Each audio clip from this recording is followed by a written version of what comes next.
Today I want to share with you how to make pickled red cabbage. This is an easy fermented cabbage recipe that I'm also going to show you how to sweeten so that it'll taste like the wonderful red cabbage that you can buy in the jar at the grocery store. But the good news about our pickled cabbage is that it's going to be fermented, which means it's going to be rich in probiotics, which is good for our gut. And scientists tell us that if our gut is healthy, we're healthy. Hi, sweet friends. I'm Mary, and welcome to Mary's Nest, where I teach traditional cooking skills for making nutrient-dense foods like bone broth, sourdough, ferments, and more. So if you enjoy learning about those things, consider subscribing to my channel. And don't forget to click on the little notification bell below. That'll let you know every time I upload a new video. In a previous video, I showed you how to make sauerkraut using green cabbage. And I'll be sure to link to that in the iCards and in the description below. So if you want to watch that for just a basic sauerkraut made with green cabbage, you can do that. That's a very popular video, and I received a lot of questions. But rather than making another sauerkraut video, I thought what I would do is make fermented red cabbage, because a lot of you have asked me about that as well. And the process is very similar. And after we ferment this, I'll show you how to sweeten it, because that's another question that I've received as well. Can you ferment red cabbage, and then can you sweeten it in a way that makes it similar to the product you can buy in the jar at the grocery store? And the answer is yes. You can ferment red cabbage. You're basically making sauerkraut, but with red cabbage. But then you can sweeten it, and it'll be delicious. So this is about a 3-pound head of cabbage. Now, I don't want you to worry too much if you don't know exactly how much your cabbage weighs. If you don't have a food scale, don't worry about it. I never want the lack of equipment or kitchen equipment to be an impediment to people making traditional foods. But basically, it's kind of like that Goldilocks thing. You don't want it too small, you don't want it too big, you want it just right. And so a cabbage this size weighs about 3 pounds. And what you can do when you're at your grocery store and they have those hanging scales, weigh the cabbage, see about what it weighs, start to get familiar with what a 3-pound cabbage looks like. But 3 pounds is the perfect size to start with if you just want to make one batch of sauerkraut, or in this case, red cabbage. Now the next ingredient is an apple. This isn't required, but I do recommend it, and it can be any kind of apple, a red apple, green apple, whatever you have on hand. And the apple is what I like to think of as my insurance policy, because this makes sure that the good bacteria, the yeast and the good bacteria that are on the cabbage will have plenty to eat, and an apple gives them some really nice natural sugars to eat. And when your good bacteria has plenty to eat, it can proliferate and you can be very successful with your ferment. The next ingredient that you're going to need is salt. Now, I also want to mention, while I'm going through these ingredients, don't worry, you don't need to write anything down. There'll be a direct link in the description below underneath this video that'll take you over to my website where you can read this recipe online or print it out. So as I was saying, the next thing that you're going to need is salt. And I get a lot of questions about the salt, and I want to cover them here today. Salt in general when it comes to ferments. I like to use a coarse ground sea salt, and this is the Celtic sea salt. Now, you can use the pink Himalayan salt. You can use, is it the Redmond's, I think is the brand name, Redmond's real salt. Any salt like that will work. It just needs to be a real salt, not a processed salt that you might get at the grocery store that has chemicals in it and anti-caking agents. And the reason is those processed salts can interfere with the fermentation process. And ferments sometimes can be a little persnickety, so you want to ensure that everything you do and put into your jar is really going to work towards helping your ferment be successful. Now, as I said, I've got a coarsely ground salt here, and this is 2 tablespoons. If you're using a finely ground salt, which is totally acceptable as long as it's some form of real salt like the Celtic or the Redmond real salt or the pink Himalayan, just as long as it's a real salt with no chemicals added, then you're going to want to use 1 tablespoon. So it's going to be 2 tablespoons of a coarse ground sea salt or 1 tablespoon of a fine ground sea salt. Now, many of you have asked me why I don't weigh all of this. And the reason is I have a traditional kitchen and I want to share with you traditional ways to do things so that, as I mentioned earlier, not having particular kitchen equipment isn't going to hold you back from making traditional foods. So not everyone has a food scale, and our ancestors didn't have food scales. And so I don't want you to worry about getting involved with weighing everything and making sure that everything's perfect. It doesn't need to be perfect. It's going to be fine. And what I know is that, as I said, this is about a 3-pound cabbage. And when you make a ferment, you want approximately a 2% salinity rate, if I'm saying that correctly. And so that would mean that 2% of a 3-pound cabbage would equal about 1 ounce of salt. And so 2 tablespoons of coarsely ground sea salt weigh about 1 ounce. And a tablespoon of fine ground sea salt weighs about 1 ounce. So it's estimates, it's close enough, and I don't want you to worry. It's going to be fine. So if your cabbage is a little under 3 pounds or a little over 3 pounds, don't worry. The 2 tablespoons is going to be fine if it's coarsely ground, or the 1 tablespoon if it's a fine ground salt.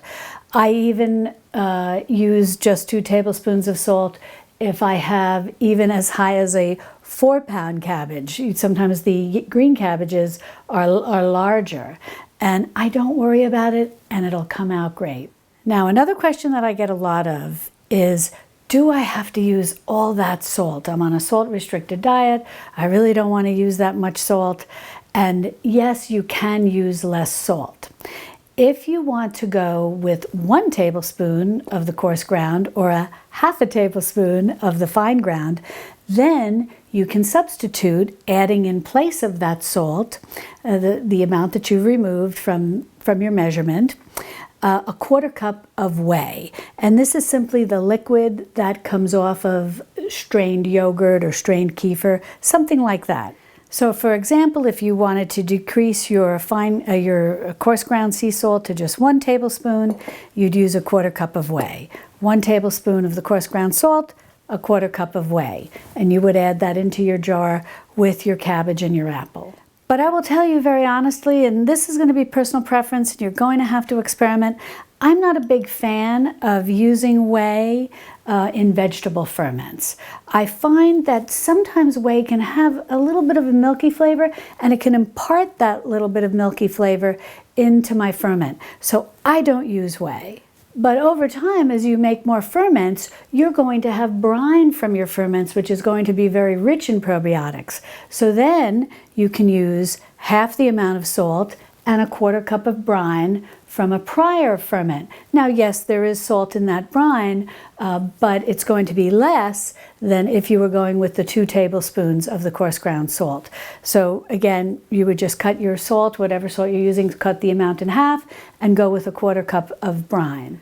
Well, let's get started.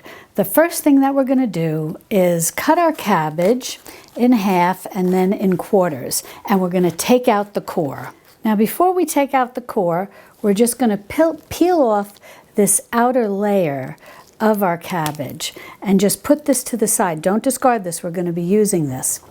And we're just going to do that for each quarter. Next, we're going to cut out this core.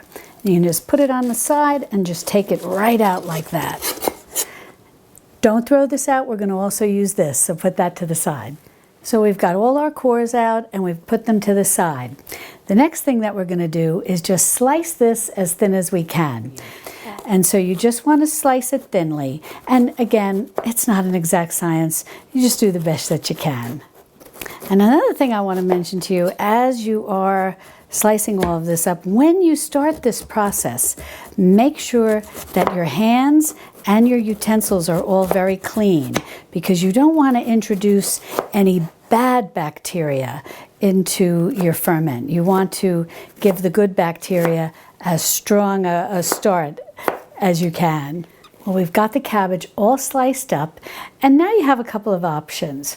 A way that I'll often do this, and I do this, I believe, in my sauerkraut video, is I just go ahead and put everything into the jar. I know you're amazed, is this really going to fit? And I just start pounding it down in the jar. And I just find it very easy, a little easier cleanup. And also I know that when I put my salt in, when I put my apple in, I have all the right amounts that I need for that jar.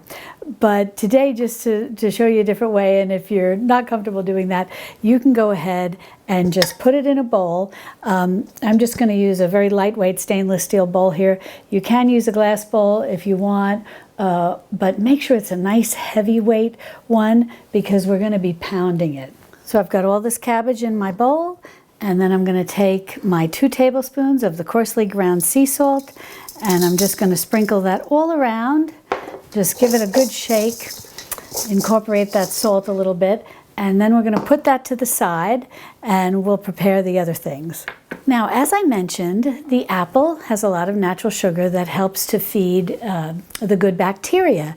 And basically what it's feeding the good bacteria is called a prebiotic.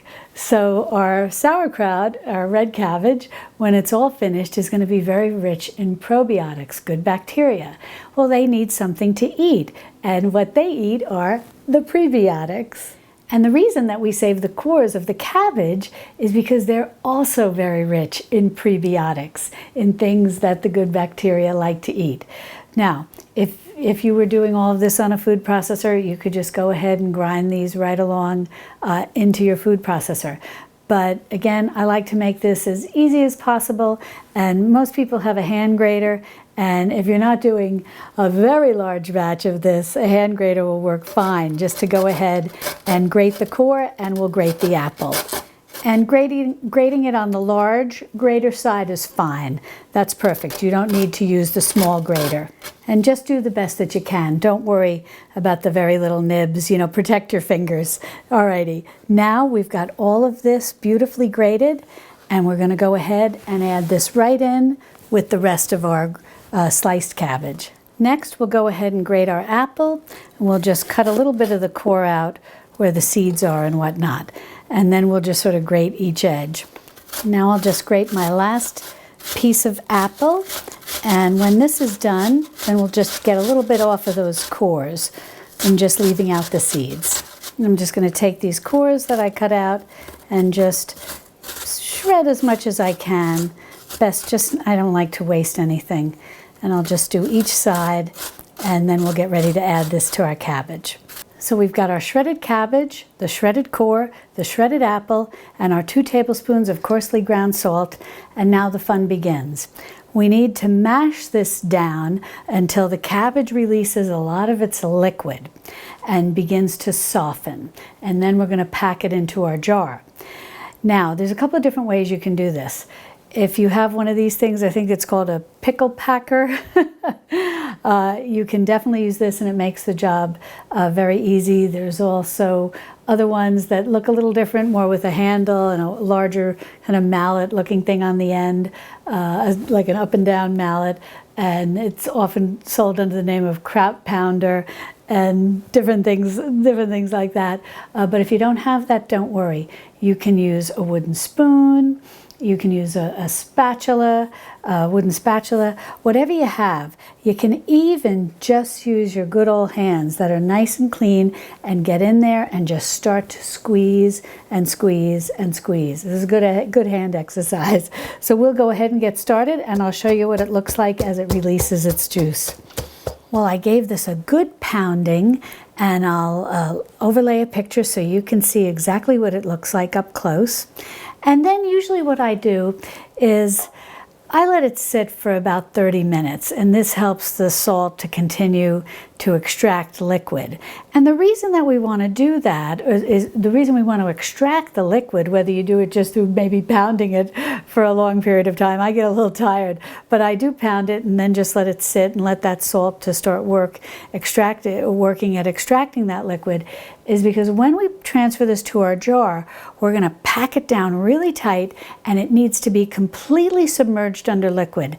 And if we don't have to add any extra water, all the better. If it can just be the juice that's been extracted from the cabbage and a little bit of apple we added, that's perfect. But if it's not enough, then we're going to want to top it off with some filtered water. We're going to want to make sure that it's chlorine-free water, because chlorine, again, can, like with the compounds in processed salt, can interfere with the fermentation process. Now what I've got here is a half-gallon canning jar. You don't need to use a canning jar. Any large jar you have will work. Now, if you decide that you don't have, or you find that you don't have any jars this large, no problem. You can divide it into smaller jars. You can divide it into, if you have quart-size canning jars, you can do that. So, but I've got this half-gallon jar, and so I'm gonna go ahead and transfer all of this into here. And periodically, as you're transferring the cabbage from your bowl to your jar, you'll want to take your tamper, or if you're using a wooden spoon, whatever the case may be, and you're just going to kind of want to give this a push down to try to compact it as much as you can. You want to get this as tight as possible, and you want to make room to be able to fit every little last bit of our 3 pounds of cabbage in here. And as you'll see, more and more liquid is being released as we press it down. Now we're just going to add in the last little bits of this cabbage, and we'll tap it down again. And now what you want to do is basically try to just tamp this down to get as much liquid as possible released from that cabbage. Now once you've got pretty much everything submerged under that cabbage juice, what you want to do is take those pieces that we saved earlier, the outer leaves, and you want to just place these around the top. And the reason we're doing this, number one, it helps to keep everything submerged. And number two, it's these outer leaves that have a lot of good yeast on them and good bacteria that will further help with the fermentation. And just, you can fold them up, nothing fancy, just get them in whatever best way that you can. Alrighty, now, once you get those leaves on top, the next thing you need to do is weight all this down. Now, you have some options here. I like to just use these simple little 4-ounce jelly jars. They work great. But if you want to get fancy, you can use one of these glass fermentation weights. And these pickle packers or crowd pounders, these pickle weights, and these pickle pipes, which we'll talk about in a minute, are all made by a company called Mason Tops. And if you find you are going to really enjoy fermentation and maybe be doing a lot of fermentation, be sure to check the description below underneath this video, because I have a 15% off discount coupon code from Mason Tops for my viewers if you decide to buy their fermentation accessories. So that's a nice little savings if this is something you find you wind up doing a lot. But for today, since many of you may not have these fermentation weights and the pickle pipes and whatnot, I'm going to show you how to do it with simple things that you may have around your house. Now, this, as I said, is just a little 4-ounce jelly jar. It's a little canning jar. If you don't have this, any kind of little jar will work. You know, again, just make sure it's nice and clean. And we're going to just put this right down on top. And what's nice about these jelly jars, that if over time your fermentation releases even more and more liquid, there's less potential chance for spillage, because it just winds up filling into the little jelly jar. But we just want to keep pushing this down. I'm going to use the other end of this pickle pipe, which fits nicely into this glass, into this little jelly jar, and just push down as much as we can to get everything nicely submerged. Now, as I mentioned, if you decide to use these type of things, or you have this is a pickle pipe. And what you need to do is just put this on top of your jar And then you have to do it with a canning jar, so you would need to have canning rings, and then you just take your canning ring, not the canning lid, just the canning ring, and just tighten it down onto your jar, and it holds your pickle pipe in place. Now, why the pickle pipe? Well, the pickle pipe lets out the development of CO2, carbon dioxide, which is created by the good bacteria. When the good bacteria starts to proliferate, the CO2 is a byproduct that it gives off. And this lid is a tiny little slit in the top of here, and it's small enough to let out the CO2 and then close up and not let in any oxygen. Because, and this brings us to an important point, making sauerkraut, this type of fermentation is an anaerobic fermentation as opposed to an aerobic fermentation. Anaerobic meaning that it doesn't want any air in order to go through its fermentation process. So air is the enemy, and we want to keep air out. And anaerobic fermentations like this basically go through 3 stages. First, your yeast start working, then your good bacteria start working, and then lactic acid is created, which gives ferments that tangy taste, similar to if you had pickled something with vinegar. The lactic acid will give it that nice tang that we all enjoy from either pickled or fermented foods. So at this point, we've got our weight, everything's under liquid. We just go ahead and put on our lid. Now, unlike with the pickle pipe, if you use a lid like this, you're going to have to periodically burp your jar. And all that means is to just loosen the lid and let out a little air. You're going to hear, well, actually what you're letting out is the CO2 that's built up by the good bacteria. And you might hear when you do this a little whoosh like that. And then tighten it up again as quickly as possible. And the reason that you want to burp it is you don't want to get too much CO2 built up in your jar, because without releasing it, it could cause your jar to break. Now, another tip I want to give as you get ready to put this in a nice place, nice little cozy place for it to begin its fermentation process, is you may want to put it in a jar.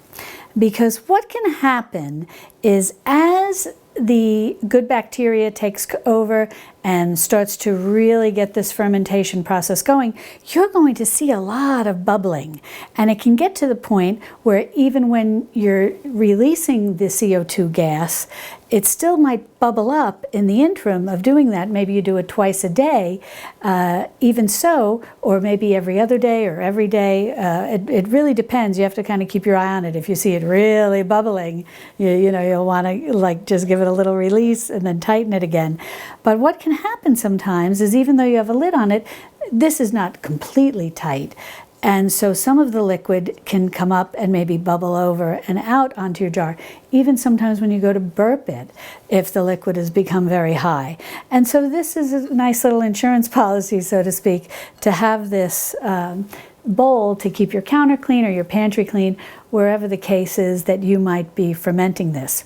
So now let's talk about the place where you'll be fermenting this. Now, a ferment of this type, a cabbage ferment, whether you're doing green cabbage and making the more traditional sauerkraut, or you're doing a red cabbage like this that we're eventually going to turn into something a little sweeter, something a little more similar to what you can buy at the store, whatever the case may be, at this point, it's basically a sauerkraut ferment, whether it's green or red. And sauerkraut likes to be fermented somewhere between 68 degrees Fahrenheit and 72 degrees Fahrenheit. If your kitchen gets a little cooler at night, down to about 65 degrees Fahrenheit, that's fine. It can tolerate that well. But generally, anything lower than 65 degrees Fahrenheit will really slow down the fermentation process. And anything higher than 72 degrees Fahrenheit can cause the fermentation to speed up. And what can happen with that is, as I had said earlier, ferments can sometimes be a little persnickety, is if it's too warm too quickly, it doesn't give your good bacteria a chance to get a foothold and start fermenting this in a good natural way. What can happen is if it gets too warm too quickly, the bad bacteria can take a foothold. And then you'll see, you might smell off-putting odors, you might see mold developing, so on and so forth. So the best time to do your cabbage ferments are in your cooler months. Once we go into summer, doing a cabbage ferment can be a little more difficult. So generally in the winter, and the fall and maybe very early spring, most homes are somewhere in that 68 to 72 degrees Fahrenheit range. And so hopefully you can find a place in your kitchen or in your pantry that will be in that general temperature range. Now say that you're in the middle of summer watching this video and you're like, I want to make this red cabbage. And yeah, maybe it's 80 degrees in my kitchen, but I'm making this red cabbage. What I usually do is advise people who are very new to ferments is give it just a few days on your counter. And the minute you see a little activity, some little bubbling, what I like to do then is advise you to put it in your refrigerator. It will continue to ferment, but at a much slower rate. But you also reduce the risk of the development of bad bacteria and mold. So that's an option. But if you can, during your summer months, try to eat your fruits and vegetables fresh. And then when fall comes, begin your ferments. So you have your ferments to sustain you throughout the winter when fresh fruits and vegetables are rarer. And if you live in a warmer climate like me, I live in Central Texas, and we can pretty much grow things almost all year long here. If you have your crop of cabbages that are coming in, from the cooler months, and now maybe it's, the winter is winding down and spring is just around the corner, you can go ahead and ferment your cabbage. Just keep an eye on the temperature like I'm doing here, since I'm making this video in early March. And so I'm fermenting this in early March, and I'm going to make sure that wherever I put this, I'm going to do my best to keep it between 68 and 72 degrees Fahrenheit, even though we are warming up a little here. Well, now we'll let this ferment, and I'm going to check it every day, and somewhere between 7 and 14 days, this is going to be perfect, and then we're going to turn this into a nice sweetened cabbage. Now, I do want to mention, if you decide you want to check your cabbage to see, gee, I like the texture, I like the taste at 7 days, or maybe a little sooner, depending, as I said, what time of year you're doing this, if it's very warm, or you go to the 14 days, whenever the case may be, if you decide to open this and remove some of the cabbage, use a clean fork or spoon, and do not put that back in for a second taste. You don't want to introduce any bad bacteria. Now, another thing that I want to mention to you is when you go to taste your ferment, I get this question all the time. People say, oh my goodness, it's so salty. And yes, it will taste salty. As a matter of fact, I'm thinking of doing a video titled, My Ferment is Too Salty, because I'm telling you, if I had a nickel or how many times I get that question or comment, I'd be a millionaire. It's so common, and I don't want you to worry.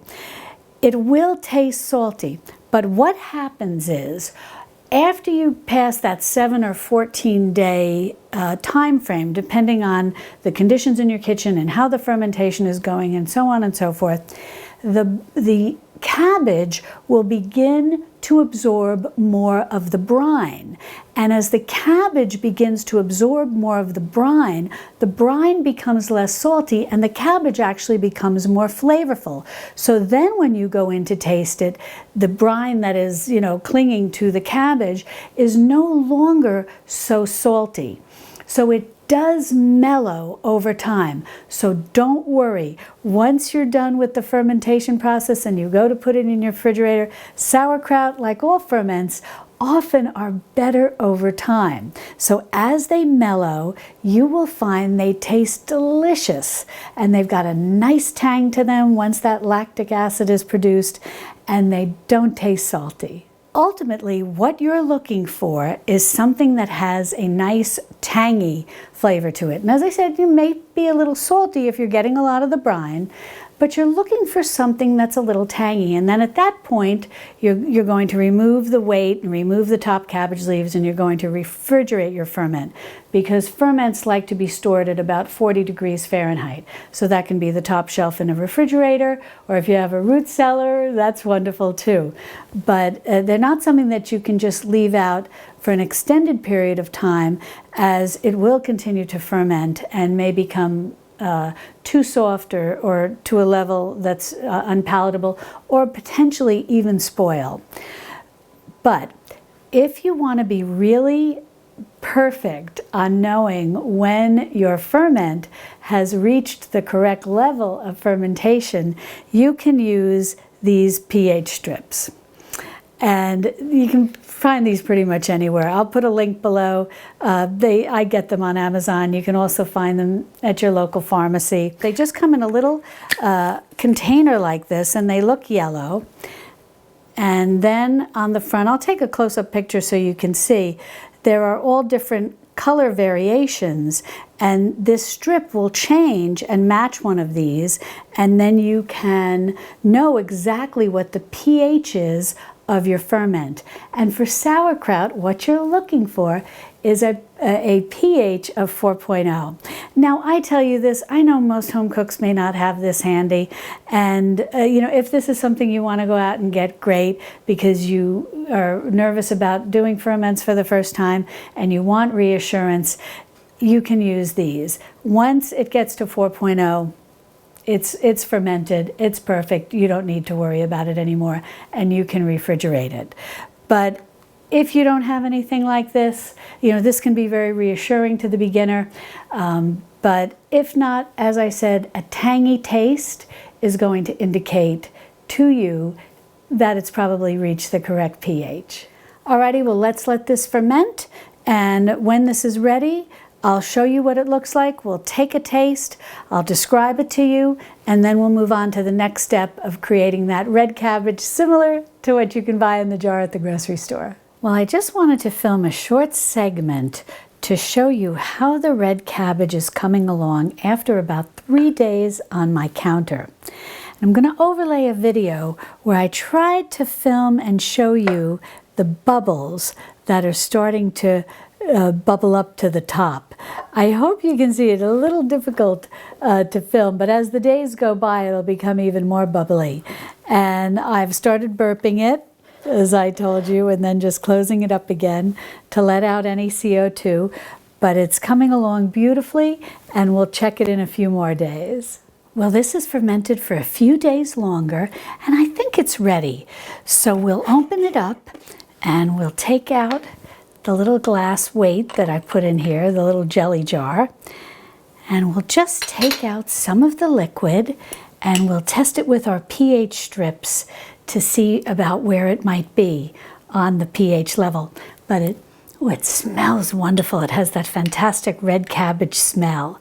So we'll also give it a taste and see how it is. I've just got my pH strip here, and I just put a little bit in a glass like this. I had a viewer make a very interesting comment and said, how about just putting a little bit of the liquid in a glass rather than putting the pH strip into the entire ferment, because you don't necessarily know what may be on this strip, and would we be introducing any chemicals? And I thought that was a very good observation, and so we'll just shimmy this down and see if we can get it into that liquid. Perfect.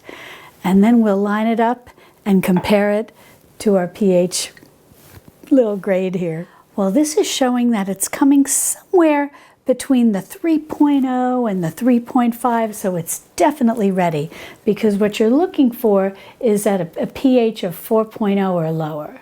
Now, what if you don't have the pH strips? Don't worry. You can give this a taste, and if it's got that nice tangy flavor that you associate with sauerkraut, chances are it's ready, And if it's been on your counter for about 7 days, possibly in very cold weather, maybe 14 days, it's going to be ready. Well, this is a clean fork, and we'll give it a taste.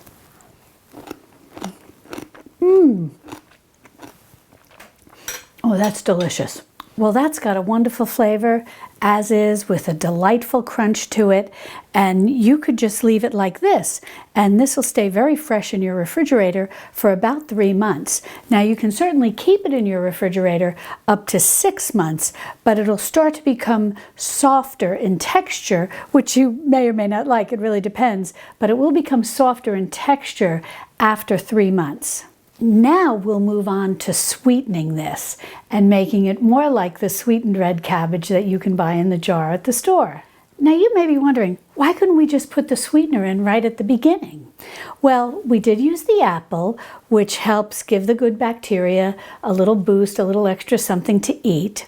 However, if we start adding too much sweetener into it while it's fermenting, you have the chance of developing something that's more alcoholic rather than just a nice vegetable ferment.